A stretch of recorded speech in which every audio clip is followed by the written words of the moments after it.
The meeting will begin in 1 minute. The meeting will begin in 1 minute. Thank you.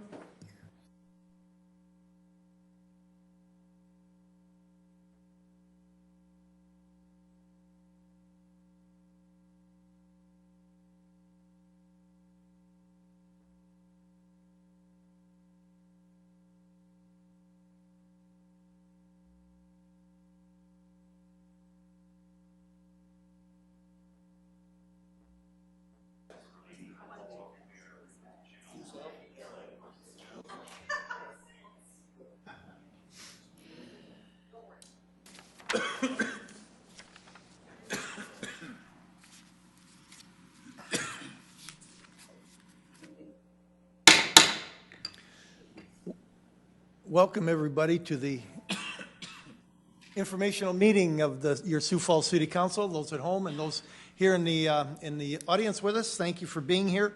First thing I want to do is welcome our new council members, Staley and Selberg, Neisser, and Starr. Thank you very much for being here.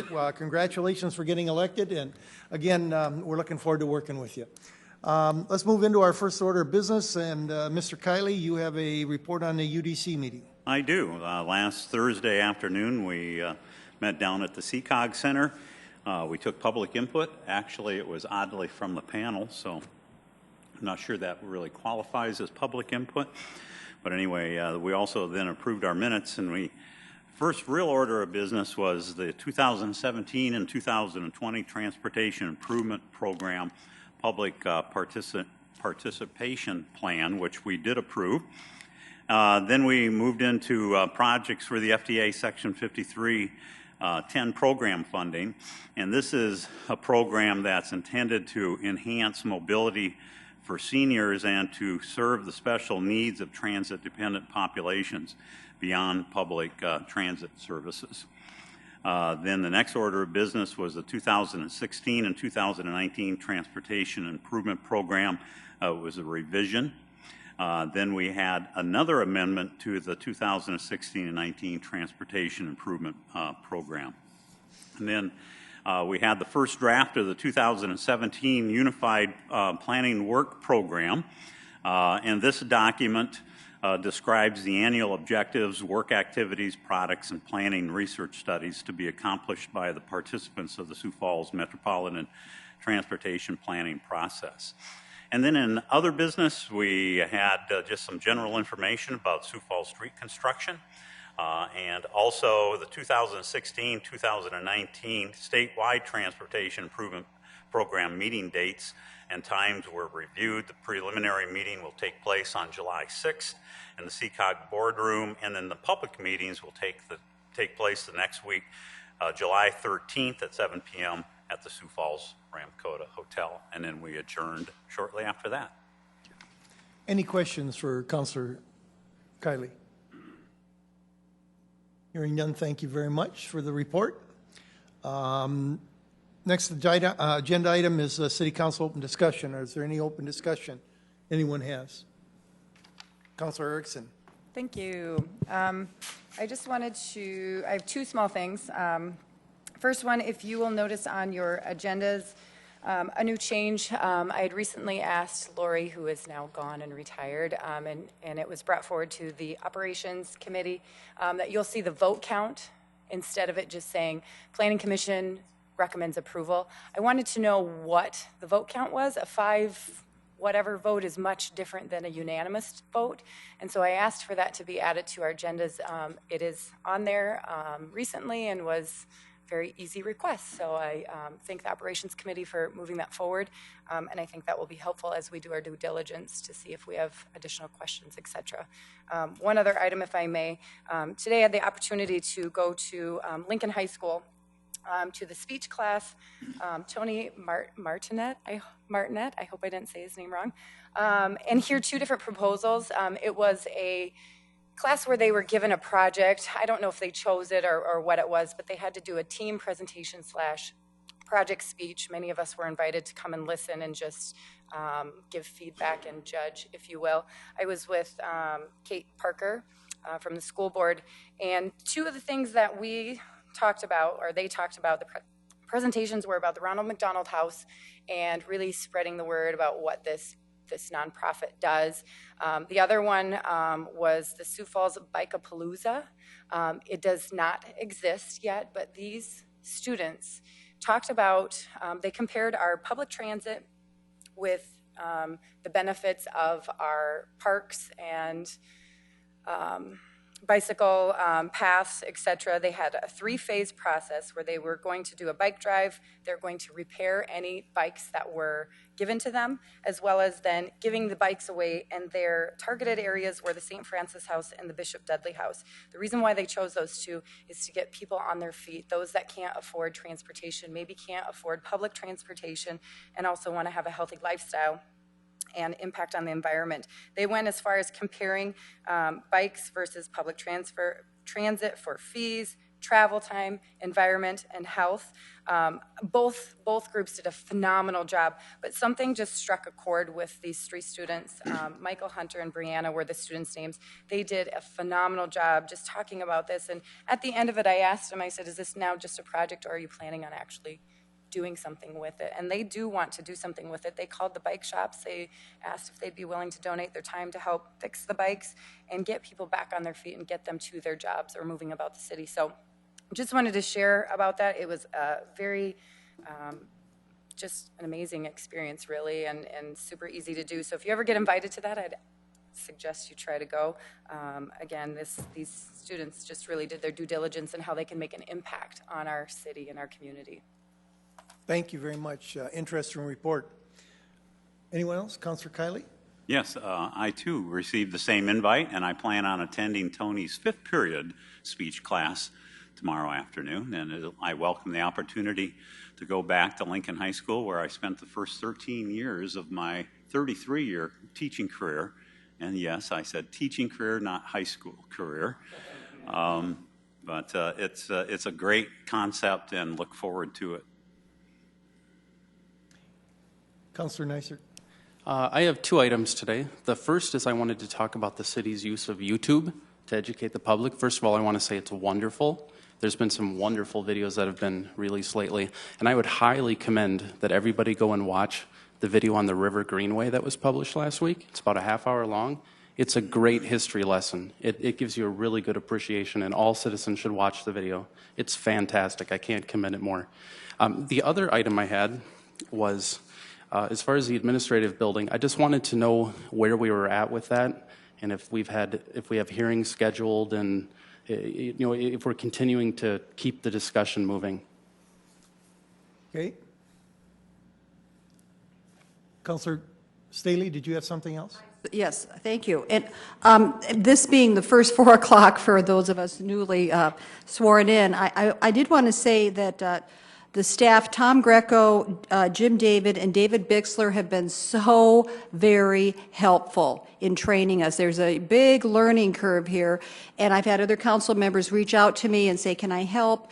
And so I say thank you so much. And Councilwoman Christine Erickson, I think that having the Planning Commission's vote on there is also very, very helpful for those of us coming on board. There are 2 things I want to talk about tonight. And by the way, I also, as you know, I'm a big advocate of public input for the citizens. And this, as my understanding is, this is the only time we have as a council to discuss things together. So I think this is a really wonderful opportunity. Something I want to talk about right out of the get-go is the temperature. The 7 o'clock temperature in this room. I've been sitting here as a citizen for years, freezing. And I have heard from other constituents, I have heard from staff that it's very cold in here. And like right now, I think the temperature is very comfortable, but something happens at 7 o'clock and it changes. And so I've asked Jim David to look into that, to say, could we have some kind of compromise if there is, in fact, something changing after the informational meeting, that we could maybe just raise the temperature, just so we're all a little more comfortable, and our wonderful citizens coming in here are also comfortable. And secondly, I had the wonderful opportunity last Friday to sit in on the directors meeting. I didn't even know that this existed as a citizen. And I think every council member should be able to be present at that, but I understand there's an open meetings issue with that. But it was fabulous to hear these people talking at the grassroots level about these things that are emerging. And oftentimes as citizens, we don't hear about that until it's out of the get-go. So I was able to hear the department heads dialoguing about this. It was so exciting, and I'm hoping to be able to sit in on more of these. But I also am aware that there is a mayor's meeting that happens, and that leadership is invited to those meetings, which would be the chair and the vice chair, and sometimes a third council member gets to go as well. Now, I had an opportunity to talk with Tam Baker, a dear friend, who was a council member in the first council after the charter was established, and she said when she was the chair and went in with the mayor that they took notes. And then those notes were actually brought back and discussed at 4 o'clock. So all the council members shared the same information. To me, that's open and transparent government. And then I've been talking with people, and I guess there have been other leadership people who have also taken notes and communicated that back to the council. And then most recently, that kind of got dropped. So there becomes a disconnect to what is happening with the mayor and getting that information back to us. So I would like to propose that we have Jim David, go in as a third person and take notes at any mayor's meeting that we have leadership at. And if at the very least, I think there should be someone taking notes so we all are informed about that. I mean, that's my feeling. So I'd like to hear what you have to say. Mr. Chair. Yes, Councilor Urbanbach. Thank you, and I appreciate Councilor Staley. It's a wonderful. It is a great experience to be able to be in on those early conversations about topics. Part of the reason that citizens don't know about that Friday morning meeting is that it's an internal meeting, and it does involve a small number of council members because of open meeting laws. There's things that are discussed there that don't ever see the light of day. It's just how that works. Welcome to city government. But in terms of the Friday morning meeting with the mayor, when I was chair several years ago, I was involved with that very heavily, and we would take detailed notes.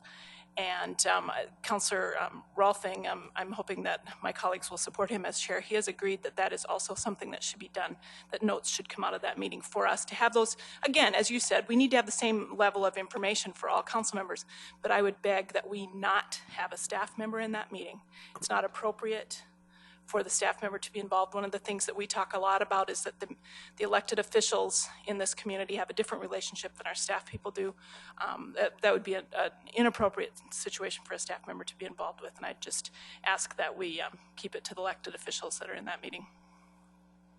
Yes, Councilor. Then could I ask for clarification on that third council member, because I know recently there have been 3 council members in the meeting with the mayor. So what is the policy on that? I think there should be some consistency. It's state law. It's a state law that if 5 of us are together, we have a No, quorum. no. I'm saying that there the have mayor- been 3. Will we continue to have 3 council The mayor members? makes that 4th person so that it's Right, but will we it's a have quorum 3? issue. Will there be 3 people? that's a No, there will be 2 unless the mayor invites another one. We have to remember that that is a meeting that the mayor holds. He has the right to invite who he wishes, and at this point, he invites the leadership. If something else is needed, then that will be brought to his attention or to our attention. And so that's the way that meeting is set up. And I will apologize somewhat because I did not take notes as vice chairman during those meetings during this last year, simply because we didn't have many of them. When it became evident or looked like I was going to take over and a little different situation, I thought it was important to get those. I think it's important to meet with the mayor on a regular basis. I think Councilor Kiley will back me up on this, that it's important for us to meet even if there isn't something large looming on the agenda. So I committed to writing notes, taking those notes as you had asked, and I think I started last week getting those out to people, and those will be coming on a regular basis when we do meet. So that's taken care of. That's taken care of. And so it would be not right on our part to tell the mayor who will be joining him on this on meetings when it's his meeting.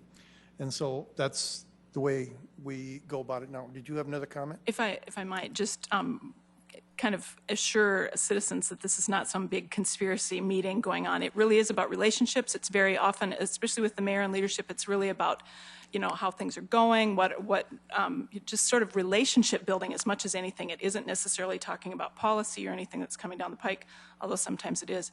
I would just remind folks then as well that you can also, as a city council member, you know, call the mayor up. Sure. And say, you know what, can I have coffee? Can we get together? You know, you can have that kind of relationship with the elected leader in the community. And so I just, as a city council member, encourage you to, you know, take this on yourself as well. But as a group, we really rely on our leadership to be our representative with the mayor. Thank you. Yes. But just one more thing. I think it would be also, you talk. Right up to they'll pick it up. Talking about you talked about building relationships. I think it would be nice if it was a rotational thing where he would invite all of us in at some point. You know. Again, Counselor, I'm going to remind you that it's the mayor's meeting, not ours. He wants leadership there, and that's where we're at with it at this point. If you would like to look at making some changes there, I would encourage you to go talk to the mayor. Thank you. Okay, thank you. Mr. Ruffing. Yes, Councilman Counselor Ruffing. Erickson. Just point of clarification, are you only talking about the meeting with the mayor, or are you also talking about the directors' meetings? No, I'm assuming the directors' meeting, there are 3, right? Another person gets to, the directors' meeting, another council member gets to come, right, in addition to leadership? Generally, and I've indicated to you that there'll be a new policy on that, so that that will be a rotating situation. Good. Well, I just think it's good for the public to know that, too. Fine. I will just add to that generally with the directors meeting, that if there's another counselor who has aspired to move eventually into leadership, it's been customary for that customer or counselor to attend those meetings, which I have been doing much of this past year. And it is, as we've addressed it, we do see the value in allowing others to attend, and so we are going to establish a rotational system in which they have that opportunity to do so. Councilor Erickson, did you have something else? Okay. Thank you. Did we answer most of your questions? Okay, super. Thank you. With that, we'll move on to our presentations and start out with Slater Barr with the Foundation Park update and sort of a Sioux Falls area Development Foundation review. Thank you, Councilman and Councilwomen. I thought what I would do, particularly since we had new council that was on board, I would kind of go back and give a little bit broader overview than just Foundation Park, but a little bit of overview of our activities and a little bit of history of kind of what we've been working on in some areas, but it'll just be kind of a highlight. So I wanted to start out talking to you a little bit about 3 major areas that we work in and are focused on. And the first is I want to talk a little bit about workforce development, workforce attraction. Secondly, I want to talk about marketing and promotion. And then thirdly, about our development activities in Foundation Park. So to start with, I want to take you back a little bit. The workforce issue, of course, has been one that has dominated a lot of the discussion of economic development and this community moving forward. We've had companies that are struggling to find employees. We've had discussion about at all ranges of the pay scale, at the very top levels all the way down to introductory level wages, and people either having specific occupational needs or broader needs just for workers. And so that led the community to say, okay, we need to take a deep dive into this. And through Board Sioux Falls, back in late 2014, 2015, we commissioned a study, hired a firm that's a strategic development firm called Market Street Services out of Atlanta to help us really dig into the numbers, to look at where we are competitively, look at our kind of future trends, and to ultimately help us develop some strategies to address workforce needs. So what you see in front of you are the 11 areas of focus, very broadly defined, of what their recommendations were that we need to kind of focus our efforts as a community.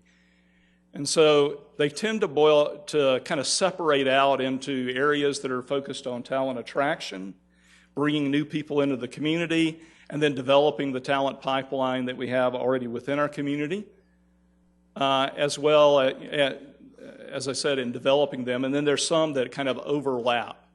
So out of those 11 strategies, there's really 4 priorities that we're concentrating on right now, and that is talent attraction, the area of a talent portal, which is kind of an online tool for our people to that are considering relocating to Sioux Falls to go, okay, what is it going to be like to live there, to work there, what's there to do? They tend to be very comprehensive, even including job searches. The other one is the Cradle to Career effort, and what this really means is a coalition of partners that are coming together, governmental, educational, business community, social agencies, all of these groups that kind of work around this area of workforce development and get them on the same page, pulling the wagons in the same direction. It's really patterned after, if you're interested in this, look at Alignment Nashville is one that's been going now for about 15 years. Strive Cincinnati is another one that has been successful. And then finally, the area of targeted populations. And what we meant by that is Sioux Falls is recognized for the amount of immigrants that are relocating to our community. In fact, I've been invited to join my peers at the International Economic Development Council at a forum in Tulsa next month, because I get this call out of the blue one day and they go, we've been running the numbers and Sioux Falls has some of the highest number of immigrants that are entering the workforce of any community in the United States, and how do you deal with that? What's that mean to you? How is that impacting your community? And so I've been invited to come down there and share with them a little bit about what the community is doing. So, and then finally, I added this to the 11 items that Market Street came. One of the things that we've recognized is that if you were going to try to bring government and social agencies and business community and all these groups together, they often start from different perspectives and they don't speak the same language. And so coming up with some common metrics defined that everyone can agree upon, we think are really, really important. So I just want to highlight a couple of things that are underway. This is Sioux Falls' version of Alignment Nashville and Strive Cincinnati. We're calling it Sioux Falls Thrive. This is really being led by the Community Foundation as taking this on, and you can see the partners up at the top, United Way, Chamber of Commerce, our group, the Development Foundation, and the Community Foundation.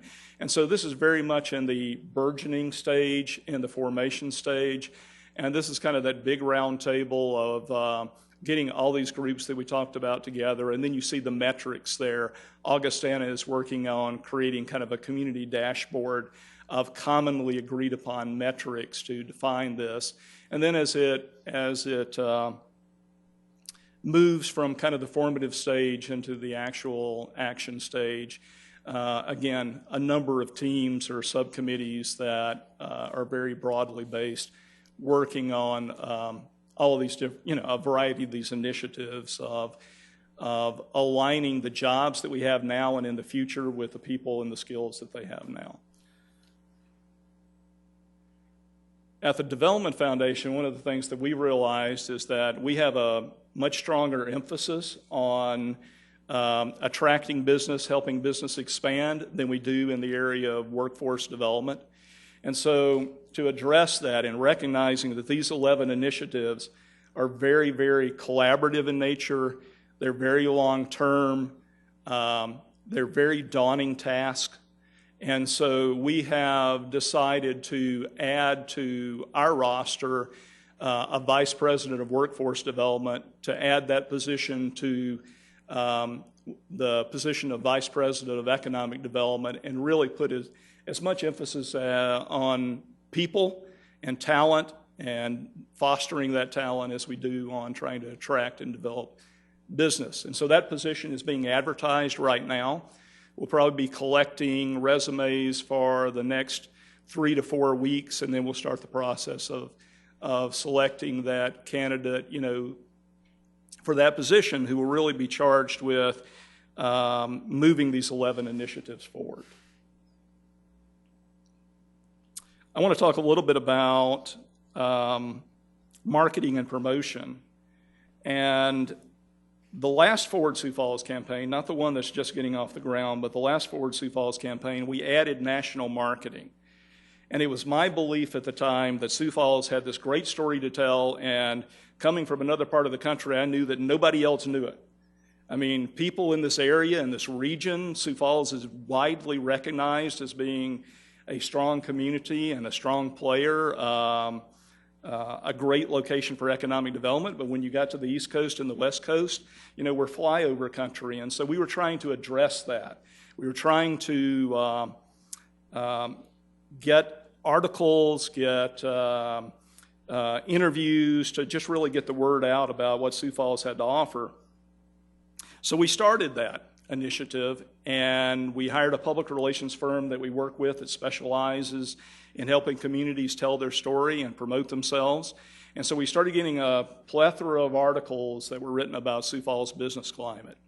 About a year ago, and again, kind of tied into the workforce action agenda that I gave you a copy of the executive summary on, you saw in there that one of the initiatives, again, that's a priority is the external marketing. And so that's different from what we were doing. We were telling Sioux Falls' business story. And for talent, what they wanted to know is, is it fun to be there? Do I want to live there? What's it like? What's the quality of life like?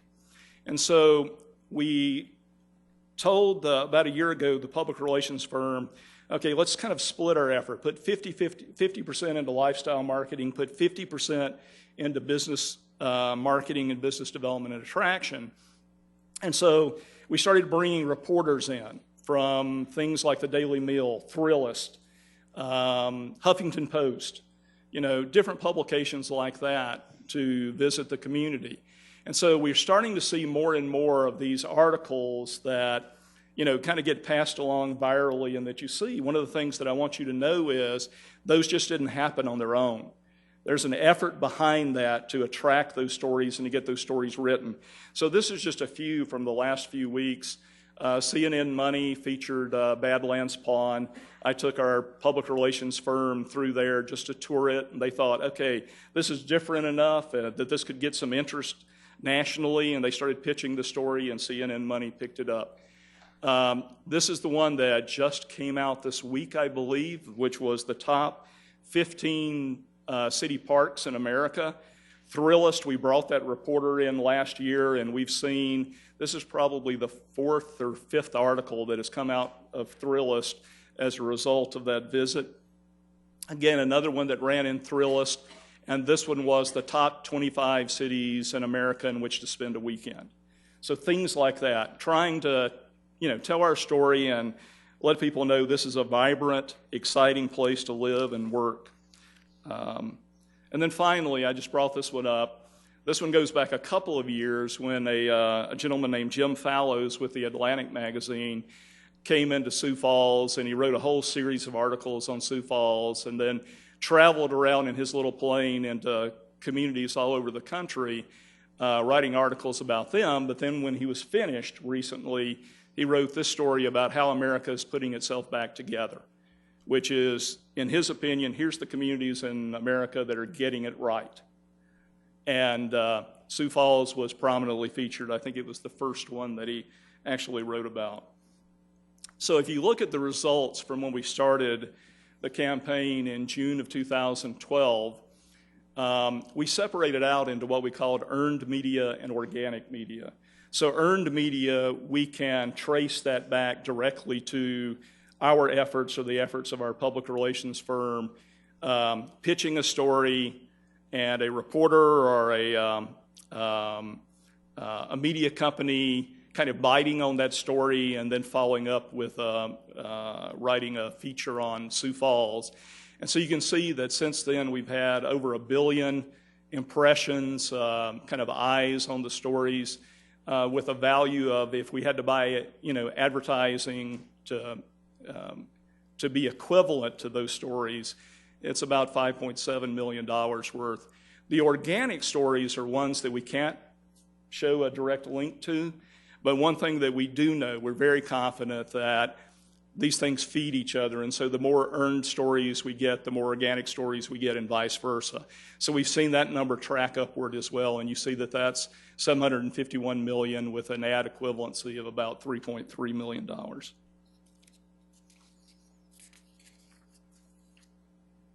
The other thing we do is, one of the other things we do that I think has been very valuable to us is, I'm going to switch to talking about business recruiting. There's a group of consultants out in the world that specialize in helping companies find the ideal best location at the best price for their businesses. They're called site selection consultants. There's about 300 diehard members, and there's a host of others that are kind of dabble in it and do real estate and this as well. But they're easily defined, which is the good thing, so we can find them. The bad thing is there's 5,000 of me in the country that are clamoring for their attention. So it's really kind of hard to garner their attention, and you really have to do some extraordinary things to do it. One of the things we do is FAM tours, or familiarization tours, where we invite them into the community. We bring them in and spend about 3 days touring them through the community, showing them our businesses, our parks, our quality of life, kind of the whole thing. The governor's normally involved telling South Dakota's story. The mayor's typically involved helping tell Sioux Falls' story. And then, again, we have a host of other people from businesses and other agencies that are meeting with them and kind of educating them about our community. So this is one, I believe, from June of 2015 that we conducted. And then we do some other little things that are just designed to kind of keep our name in front of them. So this is one that we just did that, I thought was pretty clever, and we've gotten some good kind of feedback from it. But what we did is I noticed that Jeff Hazlett's new book, Think Big, Act Bigger, I started looking at it, and I thought, well, the picture on the front is really different from the picture in the back, and so I asked him about it, and I believe he told me the front is New York City from CBS's boardroom, the back is Sioux Falls. And so noticing that, I thought, we could do something clever with that. So we picked out the 100 top site selection consultants in the country, sent them a copy of the book. Jeff agreed to sign them, and then we just put this letter in there where we kind of contrasted New York and Sioux Falls and why Sioux Falls was a great place to be and everything. Just kind of a little thing to keep our name in front of them. And that's been well received, and it's just kind of part of that effort to keep us in front of the site selection consultants. And just so you know, they do work projects that end up here in Sioux Falls. The Glambia facility, which is north, just across the street from the Gear Center and the University Center, that was a $29 million project, and that was managed by a group of site selection consultants. So they definitely represent projects that look at our community. Finally, I wanted to wrap up with Foundation Park. One of the things that is just a very basic attribute of economic development is the reality that you have to have properties that are zoned appropriately, that have utilities in place, that have the infrastructure you need, and that are ready to go if you're really going to compete successfully in the arena of these companies. Frankly, if you remember nothing else that I tell you tonight, people call it site selection, and it is not. It is site elimination. When they show up, they are looking for a reason. Give me a reason why I can cut you off the list and I can move on to the next community. I've got a job to do and too short a time to do it in, and I got a list of communities this long, and I'm trying to weed it down. So anything you can give me that can knock you off the list is what I'm looking for. So, their first question is, do you have a site that works for us? Number 2 question is, do you have the people with the skills that I need? It's that kind of basic. And they want to get it down to 2 or 3 communities that they can kind of get to fight it out for their project.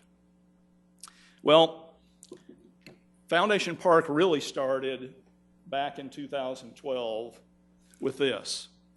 So this was a project that was about a $500 million capital investment, upwards of about 1,000 jobs, really high-paying jobs that showed up in the community. This is actually, to give you an idea, this is the notebook that had to be put together to make the initial cut on the project. And it even goes into, they wanted to know what the wind patterns were on the site. Because their particular thing, they had to paint, and they wanted to make sure that there weren't any particulates that would get into the paint. So, it's just it's a very rigorous process that you go through. Well, they needed hundreds of acres with rail and interstate access, and in Sioux Falls, the only location that you can put together that meets that criteria is right there. And so we started optioning property as we chased this project. We went to the finals on it. Ultimately, the project didn't happen. Their own kind of internal analysis indicated that there was a softening in their market and that they were going to put the project on hold. May show back up, may not ever show back up. But so then we were in the position of having hundreds of acres under option, and we asked ourselves, so what do we do with it now? And we reached the decision that all the things that this company found so attractive in this park, other companies would too. But because this site has higher infrastructure costs, you're leaping across an interstate to get there, you have to get a footprint big enough to spread all those costs over. Otherwise, it just doesn't work economically. So we continued to assemble property until we ultimately ended up at about 820 acres and put together this concept of Foundation Park. North is to my left, probably your right, and we divided it into south of the railroad tracks being oriented towards larger industrial projects, but to the north side, we were going to reserve for a really big mega project. So that's where the term mega site came from. So we've been working, putting this together. We pulled together a variety of partners, including the state and the city, in order to ultimately make this happen. We've seen a tremendous amount of interest from a variety of projects, a lot of rail-oriented projects with a much larger footprint than the community has typically seen. 50-acre projects, 40-acre projects. 2 weeks ago, we hosted a project that said we want 120 acres. So it's kind of a different ball game. I kind of liken it to changing conferences. It feels different. It's a different level of competitiveness, harder, but the rewards are potentially greater. Right now, what you see going out there is this grading plan. So the areas in blue are being graded. Those are primarily the areas along the rail, getting those rail sites ready, and we're trying to put in half the loop road as well as the rail spurs, for the park development. So that's kind of the activity that you're currently seeing going out there. So that was just a really quick overview of the Development Foundation and some of our activities. And if you have any questions, I'll be glad to answer them.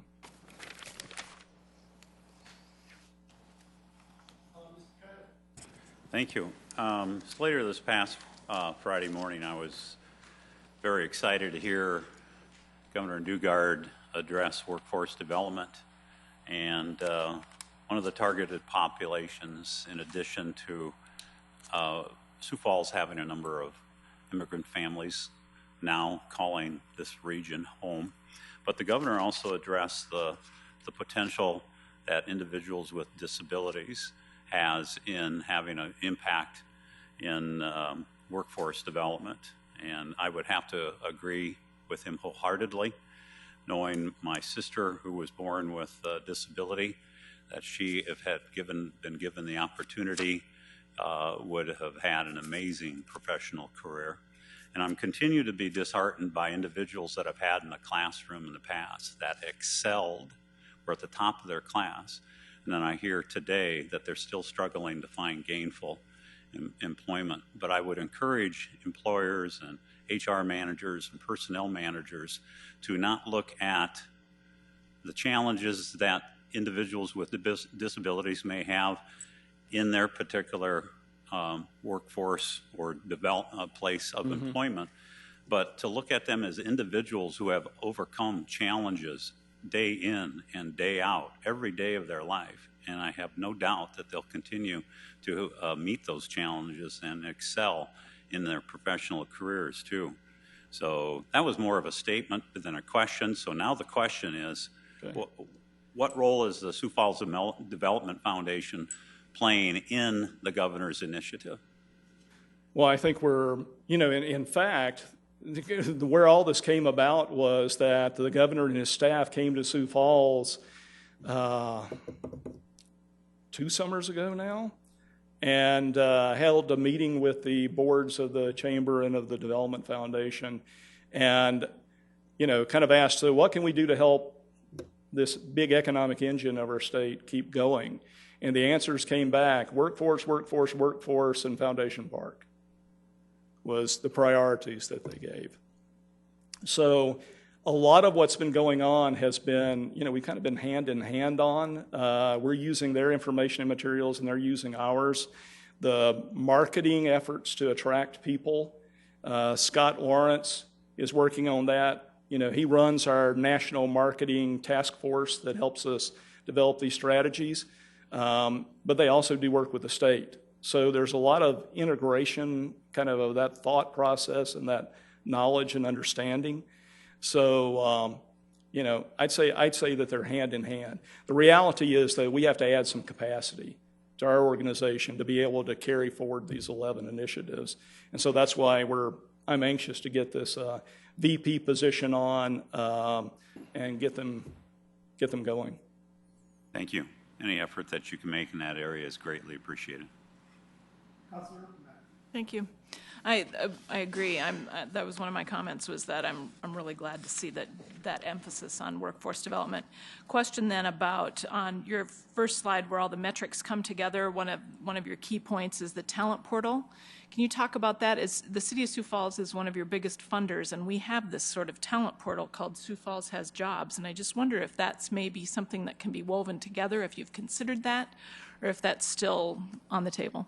No, yeah, so it's still on the table. I mean, I would describe the difference as being, if you look at the talent portal, Springfield, Missouri, for example, has a really good one. The Research Triangle Park area of North Carolina has a really good one. And they are far more comprehensive than anything that we have on the table right now. You can go in and search for a job, but if you also want to go, well, where are the neighborhoods in town? And can you show me a representative picture of a house in the neighborhood? And how much does that cost? What are the events that are going on? Just really, it's a one-stop shop for all this information that allows you to pretty quickly get your answers about, so is this a place that I want to consider or not? What we have recognized is that we think all those pieces are there, but some are at the city, and some are at the chamber, and some are at the Development Foundation, and some are at someplace else. So we're trying not to recreate the wheel. Frankly, I need to get this position on board before we can really address it in a really strong, significant way. But we intend to make that happen this summer, and that'll be one of the first things that we're working on out of the chute. Great. Kind of city classified ads, chamber, real estate ads, all kinds of things in there. Yeah, it's all kinds of things. If you look at them, it's really interesting. Social media in some of them. Louisville, Kentucky, for example, they call it I Love Lou. And, people are posting on there about what it's really like, from a grassroots level. What I find it like to live here. Cool. Then I just wanted to call out to my fellow counselors that next slide after that, the one that looks like kind of like a movie reel, I just dated myself, but that looks like a circle with other circles in it. One of those organizations on the left-hand side, the Sioux Empire Network of Care, will be our presentation next week, May 24th. So I'd invite you to pay attention to that group. They're doing some pretty amazing things.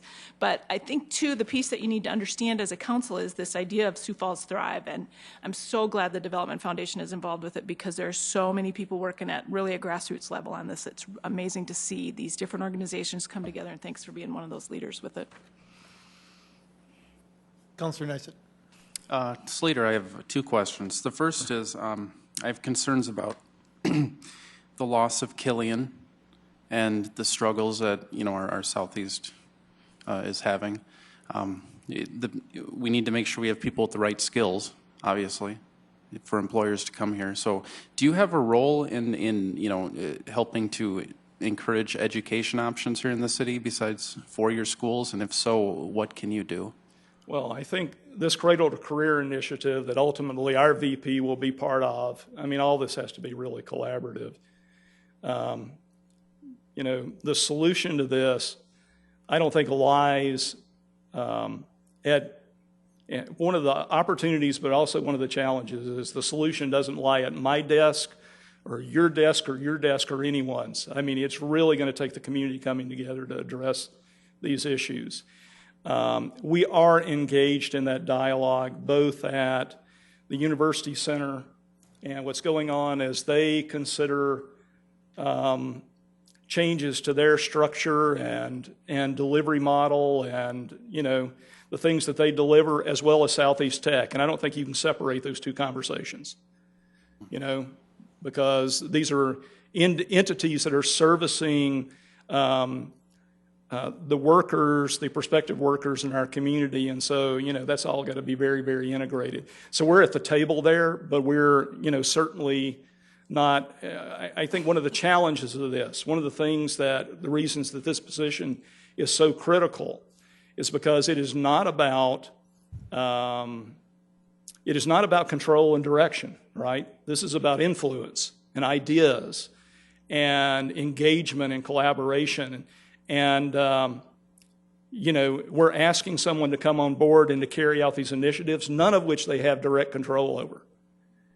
So that's really going to take an extraordinary set of skills to be able to bring all these groups together and kind of keep them focused and be able to prod these projects forward, but also to do so in a way that's not confrontational and enables people to move forward and not get bogged down. And my second question, this will be a bit of a leading question. I think there's a perception out there that the taxpayers may be paying for the sewer to go out to your park. So I'd like to talk about that. My understanding is that there's a cost recovery, and so that each of your tenants, as it were, would be paying a cost recovery for the cost of that sewer that's going out there. Could you talk a little bit about that, about how that might work? Sure. So, really the way it works for infrastructure to any development is that infrastructure is really paid for by the developer. Whether or not he can transfer those costs over to his client is a different matter. And one of the challenges that I think the Development Foundation finds itself in is that, being a nonprofit developer with a goal of creating jobs for the community, it sometimes puts us in the position of this is a great company and we want this company and we want these jobs, but they're not willing to pay market rate for this land. And so what do we do? Because that's part of our business model is to, recover our cost and everything. Project E, this project, huge impact. The very first time that we met with these guys and they toured the community, I went to the back of the tour bus and sat beside the site selection consultant who was running this project and talked to him about it. And I said, this is a great project, and it's a great community, and we'd really like to put them together. And he said, Slater, these guys have multiple facilities throughout the United States, and they have never paid a cent for land. and I don't think I can get them to. Now, do you want to play in that game or not? And that's the reality of this business. By any type of economic impact analysis or fiscal impact analysis, you would look at that project and go, that is a great project for our community, but how are we going to make that happen? You know? So that's just a reality. And as we move forward, I've really thought about this. I'd like to start kind of a series of conversations with council to kind of bring you into my world and this world of economic development. And because we are on a different playing field now, and we're competing for projects now where it could be us in Dallas or us in Canada or us and somebody else. And in a lot of those communities, they just have a lot more tools on the table. It becomes a question of identifying what are we getting from this project versus what are we giving, and is this a net gain for us? And that requires kind of a deep dive analysis into the projects. Good. Anyone else? Yes, Councilor Erickson. Thank you. I just have a couple questions based on just kind of the conversations over the last couple of weeks. I'm not going to put you on the spot, but I'm curious what special projects you have coming forward that would potentially qualify for the contractual agreement we have with city funds and the Development Foundation. Just with some of the discretionary dollars and what specific projects that you guys have coming up that we can expect to see. Specific projects? Well, Foundation Park has, I mean, currently there's probably, let's see, there's 6 projects that, you know, are looking. I'm not saying all committed or anything like that, and projects change all the time, and you know, upsize and downsize, so it's always in a state of flux. But several of those projects are of the magnitude that they would merit help, and frankly aren't going to come here unless they get some help.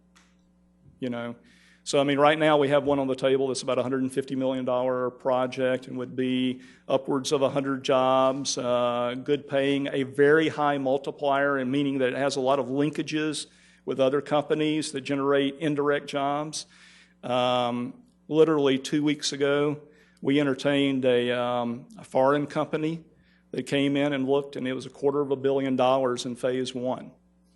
You know, so the size, you know, when I came here 8 years ago, I'm not saying I had anything to do with this. This is about the maturation of the community and us getting to a population level that we had. We're seeing a very, very different scale project now than we did back then. Just Okay, one one more. follow-up, sorry. The last question I have is, last week I asked about how our contract is done and how we appropriate the money. Does that cause any issues for the Development Foundation, how we appropriate the money here soon, goes into effect in January? Is that because of your budget may not be falling with a calendar year versus the other way? Is that an issue with how we do that the contract isn't then signed until September? You're talking about the funding that are received from the city? Yes. I don't really think has much to do with timing. Okay. Because, you know, I mean, there's enough overlap that you can put in invoices and everything. I mean, that's not really an issue. I mean, I understand there's needs out there, but there's also concerns about funds getting, you know, elevated or too high. You know, I would say that we do have a lot of projects coming up that, you know, we could use discretionary funds on, but at the same time, I understand the concern about just letting them elevate, you know, without any kind of cap on it. Yes. So I see both sides of that. Thank you. I have one quick question. You mentioned at the beginning that we're one of the highest percentage-wise of immigrants working in Sioux Falls, of any city in the country. Can you give us a little bit more information on that? That's very interesting to me. Well, you know, That's so great. I don't know if that's the exact statistic or not, because I'm trying to think back to exactly what the gentleman said who gave me a call. But it showed up on their radar screen. So I'll be joining a panel of about 4 or 5 other communities that they've asked to come in and to talk about this issue. Frankly, they want to talk about immigrants and immigrants becoming entrepreneurs.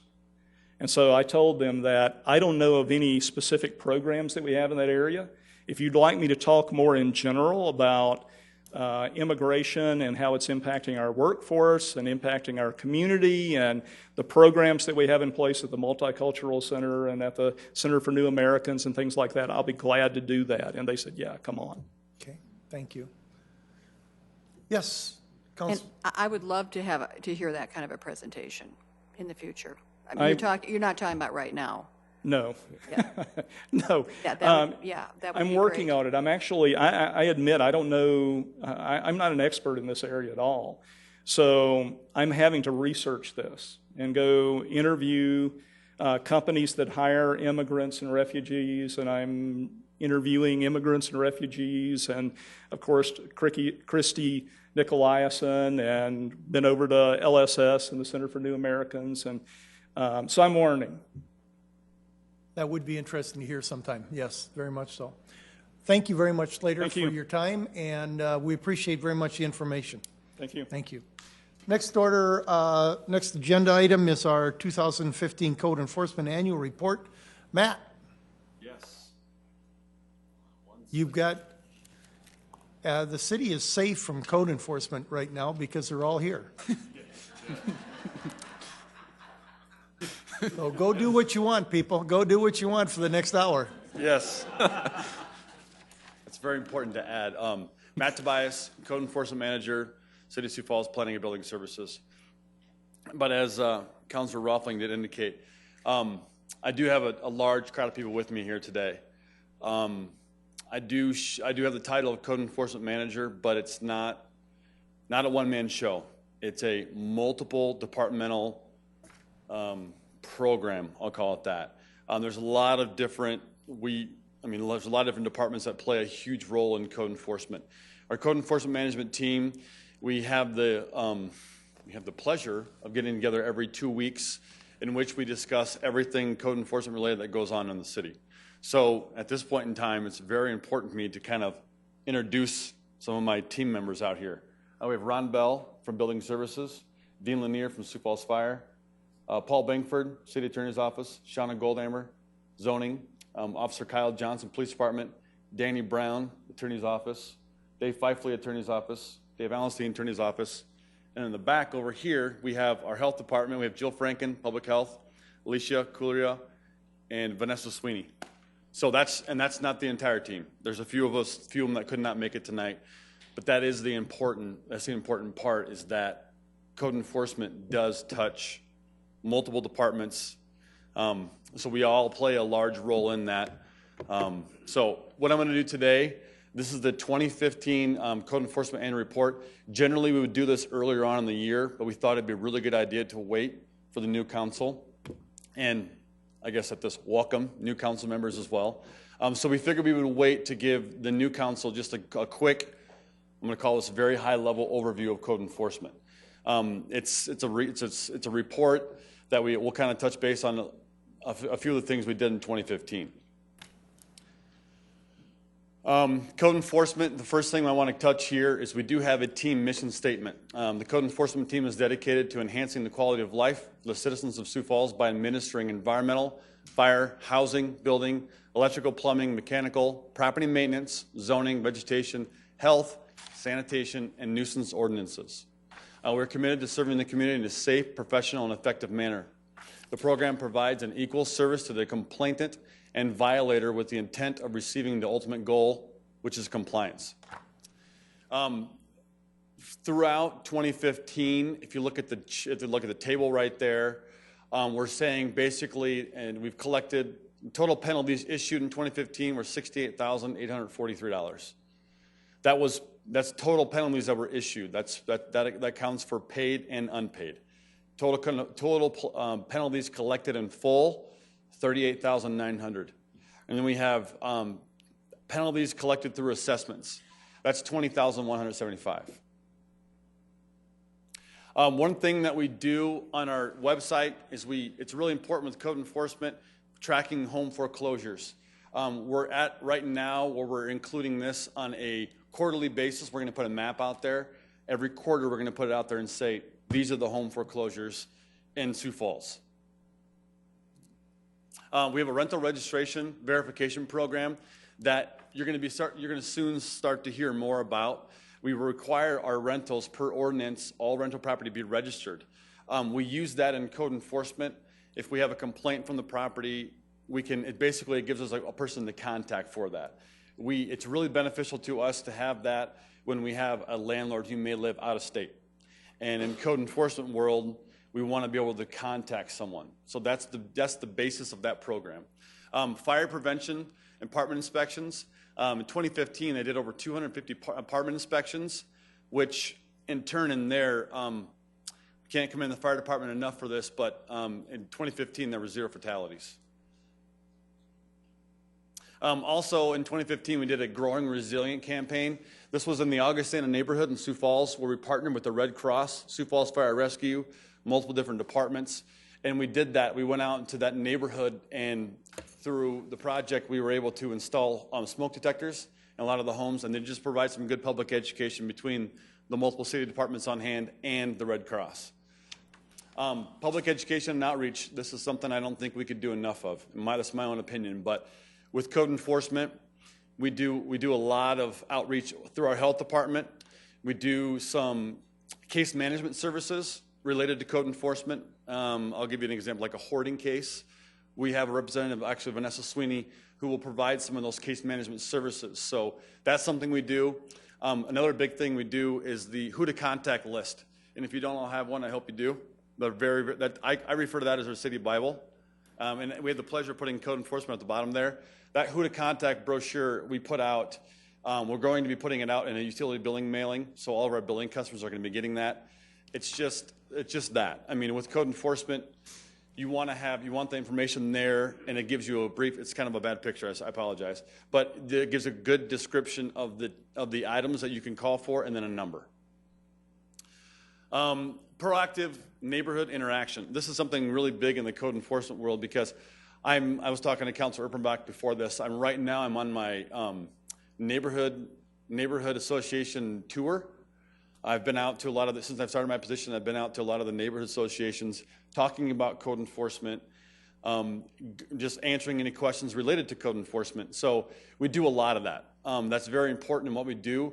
We require these active neighborhood groups to contact us with their concerns so then we can follow up with it. And if there's not a group, it's hard to find a group that's more passionate about their city than those neighborhood associations. So they're a really good group to partner with. We talk in here a little bit about Project Nice and Keep. This is the 2015 results. So we just did 2016 Project Nice and Keep, but these are 2015. Overall, Project Nice and Keep is a great program. It's been very successful, and we've been doing it for, I think, 29-ish years, something like that. But in 2015, we were able to haul 663 truckloads, which actually equals a little over 500 tons of waste. This year, I took the pleasure of volunteering for an entire day with code enforcement, with the Project Nice and Keep, and I couldn't because I couldn't help it because in turn, it makes code enforcement a little easier when we can go out and we offer those services. And we get greeted when you're out in the street, we had people bring us waters, we had people bring us cookies and stuff like that. So it's just, overall, it's a wonderful program, so we kind of touch on that. Neighborhood cleanup and beautification. So there's some neighborhoods that partner together to clean the same area every single year along those rail tracks. That's something that during my neighborhood tour, I've been hearing a lot of, and that's something that I can't encourage these associations to do more, is organizing their own neighborhood cleanup events. But this group does it every single year, and this just kind of highlights what they did in 2015. With the neighborhood association, we're out a lot. Anytime there's anything going on in these neighborhoods, we go out with the PD. We do, like in the Cathedral neighborhood, they do a walkabout event, which we take part in. And it's just one of those things we can get out and and especially the PD. The PD loves it when the citizens can interact with the police department. They can interact, and we're there with them, and we're there to answer questions and take concerns. A lot of these communities, we have a lot of these neighborhood associations. We have community gardens. Once again, I don't think we can have enough of those out in our community either. So. We talk a little bit in this about Whittier neighborhood lights and signs. This is a project that was started, I think, actually in 2014, but it carried over into 2015. It was a lighting project. the Whittier Neighborhood Association, they came to the code enforcement group, and then we partnered with Public Works, Light and Power to kind of go through and address some of these darker areas in the neighborhood. And every time we go to a neighborhood, we hear that. We hear, can we get some of those nice new fancy LED streetlights? They're out there, and they work very, very well. Everywhere we go, we hear that.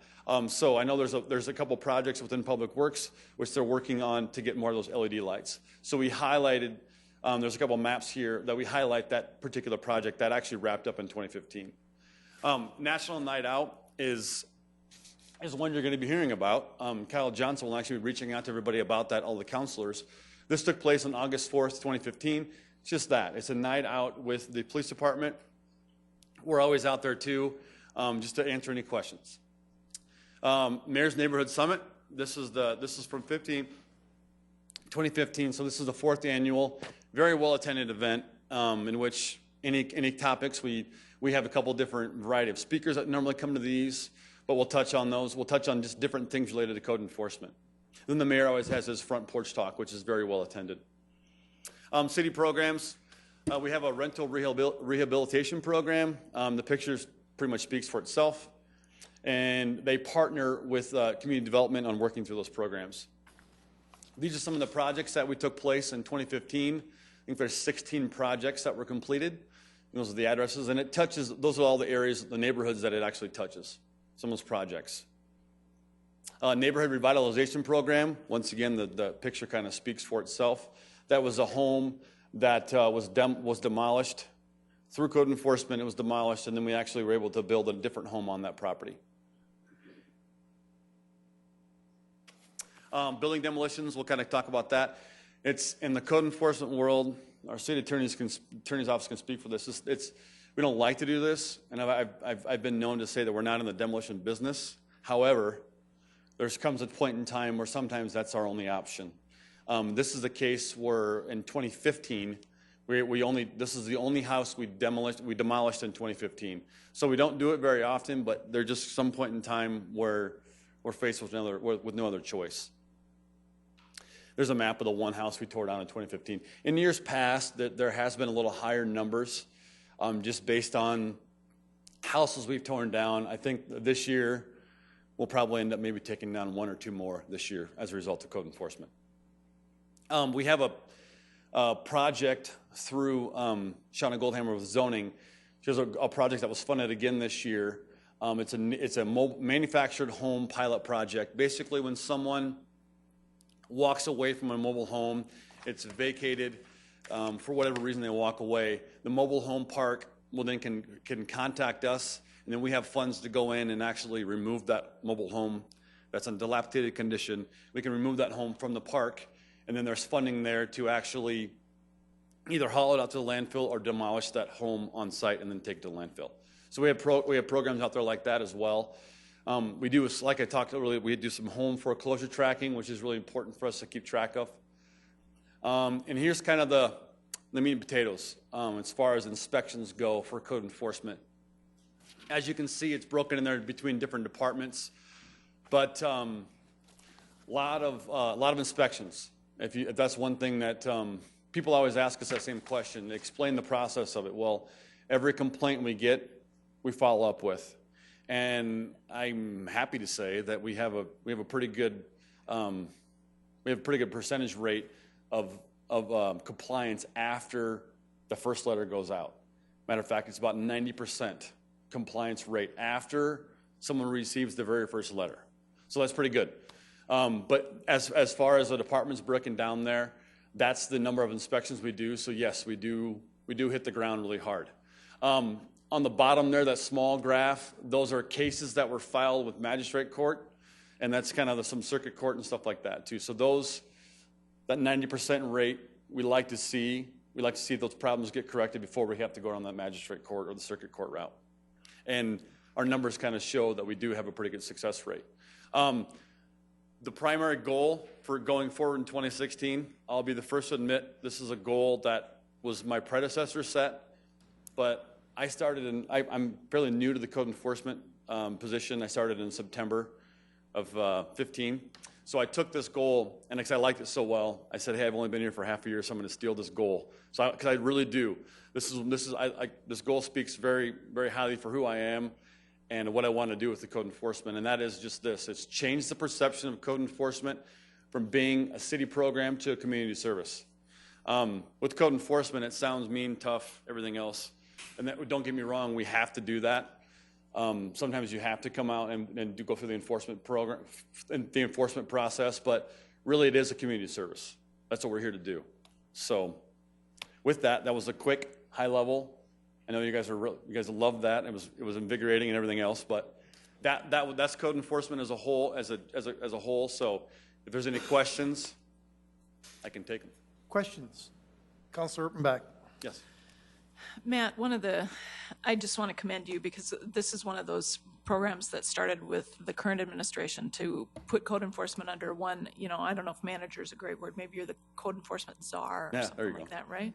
Sure. I just appreciate your attitude, the team's attitude. I've been in on one of the meetings to listen to the things that you folks are dealing with.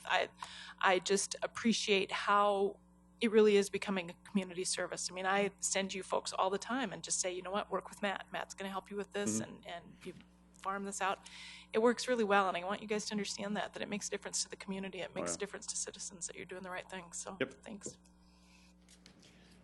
Councilor Neisert. Matt, I also wanted to tell you, and I've told you this privately, I'm really love your energy and your positive attitude. It's kind of an interesting energy and way to come about it as a code enforcement person, because you think of somebody that's gruff and whatever. But no, it's been great, and I think the number that jumps off the page is this 90% compliance. Yeah. That says it.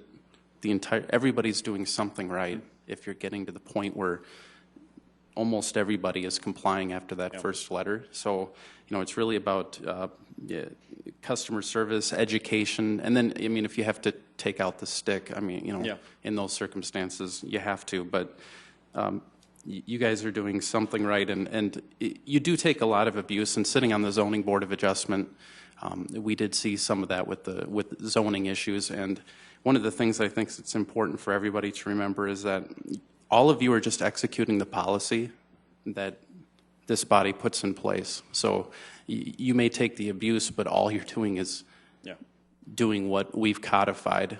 So I appreciate what you do, all of you. Thank you. Appreciate that. Councilor Staley. Well, okay, in that same vein, I have a question about when someone does have a code violation, how do you notify them about that? Basically, the process. Well, if we get a formal complaint, we'll say, hey, there's a violation at a specific address. The person who, let's say it's a health violation of some garbage. And a health inspector will go out and inspect that, and with that, then there'll be a letter. The next step is automatically a letter giving them a timeline to correct the violation. The letter is mailed to them? Yes. Okay, so things are never left on their door. No, I mean the one thing, and the only time that we really leave a message on the door is when we're dealing with our snow complaints. And during the wintertime, we have property maintenance inspectors that go out if we get a complaint on snow on a sidewalk. The only reason for that we do those door hangers then is that there's 48 hours. You have 48 hours to clear the snow from your sidewalk. Well, we do the door hangers because we can't say that a letter is going to get to that address within the next 24 hours. So that's where we do the door hangers. And could I ask one more? Tell us about foreclosed properties. What are the challenges with zoning on those? Just because they're abandoned and things start, I guess I didn't think that a foreclosed property would necessarily be an issue with safety or. Yeah, well, the foreclosed property, it does pose a challenge for us but every foreclosure can be different. But if the foreclosed property, if someone tends to walk away from the property and then nothing is getting done, they walk away and no one's taking care of the property or the property's in disarray, that just kind of is something that if we know that where the foreclosed properties are, we can at least keep our eyes on those. Because a lot of the cases we do have that where they no longer mow the yards or they no longer take care of the sidewalk. And then the bank will sometimes not all the time, but the banks sometimes will then hire a property maintenance firm to oversee that property during the foreclosure process. But that doesn't always happen. So that's where some of those issues come up during that process. And are you still doing a citizen, is it a complaint basis? Like Yes. with, like you would you say there's a foreclosed property, so we're going to, Nope. city staff is going to be out there driving by it? No. All of our code enforcement, everything that we receive is it's on a complaint basis. So. Go ahead, Councilor Kiley. I'd just like to say that I like Councilor Urbanbach and Councilor Neisert. I do greatly appreciate what you do because code enforcement encompasses a great deal of areas and items and individuals. And thank you to everybody that's here today and those that could not make it that work in this area because it does make a difference. As Councilor Neisert pointed out, 90% compliance is great. As you had pointed out too, zero fire fatalities this year. That's a direct result of the fire prevention and code enforcement. So it does have a significant impact in our city. And you do bring great qualities to this position. And I had the privilege of working with you quite extensively when we went through the right-of-way ordinance, known as the Boulevard Ordinance, and you just do bring a wealth, well, first of all, great deal of professionalism, wealth of information, and you just have a way of going about it in a very, very kind way, too, because I know you don't necessarily, it's not a glory position. It's not like, oh, look, the code enforcement officer's here. Yeah. Let's put on a pot of coffee. I don't think anybody says that, no. So you do have some challenges, but you just have this great technique. And again, going back to the right-of-way ordinance, Matt was actually going out to some of the gardening clubs in an effort to get additional information and to present information. So he went to all lengths to bring in as much information as he possibly could. And I greatly appreciate your efforts and efforts of everybody else here. Appreciate that. Councilor Starr. There you go. I'll get this down in a little, give me a couple of times here to get this down. You're fine. Matt, one of my OCD things, back on page 2 when you were talking about the status of penalties and things, there's roughly around $10,000 that's out of the list in my quick math in my head, and so I was just, there must be another assessment or a collection process that we use to do that. Definitely. I can definitely clear that up. Perfect. But if there's something that these numbers are ran through our InterGov system, and we punched in. I work with our InterGov person, I should say, and we ran some numbers to get some of these inspections and stuff like that. So I can definitely check into those. Yeah, like I said, it was just a quick thing. And then, if I may, a second. Are you saying that we no longer do any notices in the blue bags and any of that's all done through? Yeah, there were. I don't believe. Okay, so everything's done via the mail, other than the snow. The only time we would do anything that would be left on a door would be in the snow case, on this with violation with a complaint and a violation with the snow, because that's like we said, we can't guarantee a letter would get there before they would be out of compliance. So. Nope, totally makes sense. I was double checking just because I've had people say they still have seen some of those things, so I want to make sure that was point of clarification, I guess. Thank you. Matt, I have a couple. Under fire prevention, apartment inspections, how do we do those? And maybe, Dean, you'd like to do that or answer this question. How do we notify ahead of time? Do we just show up? Do we walk in? What's going on with that? What's the procedure, I guess, would be a good way for me to add that. Because I've had some landlords ask me that and say, hey, we're willing to work, but give us a chance to meet with you and go through the building with you, that kind of thing. Sure. So at the nearly 2 years ago, I believe, we started off a process where we talked with the Multi-Housing Association through about 6 to 8 months worth of working collaboratively with them. We not only developed a agreed upon checklist of items that we would check with each apartment, but we also set a process in place of how we would go about notifying them and then inspecting the properties. If you want to know the broader scheme, really what we're doing is we're analyzing fire data from the last 10 years. We're using that as a marker of what kind of facilities we have problems with. It goes a lot into some analysis and data based on how the building is protected, and then we use that to build our framework for what we inspect the next year. So it has more thought into it than just we pop out and do inspections for apartments on an annual basis. It is really based on some detailed analysis of what the threats are in the communities, what has been the fire behavior in the community over the last 5 years, and we use that as a framework for building the inspections for the next year. Super. So a little bit more than just I toss out a couple hundred apartments and that's what we inspect. Now, we're inviting the owners to come with you on that? Absolutely. Yep. We make contact with the property. Now, I would tell you we make contact with each of the property owners. Some of them now principally use management teams to oversee their properties. But we do go through the process of contacting them, scheduling that inspection, and then going out and actually conducting the inspection. Again, like Matt pointed out, we have a very high percentage of compliance rate with our apartment inspections. We do not issue a lot of citations because we, in essence, we give them the script, we tell them what the test is, and we go out and inspect exactly what the test is. There's no hidden agenda. There's nothing hiding behind this whole process. We want them to pass, and we want high compliance rates. It's an open book test. Yes, sir. Yeah, that's good. That's good. Matt, did you have something you add to that? One clarification on the $10,000.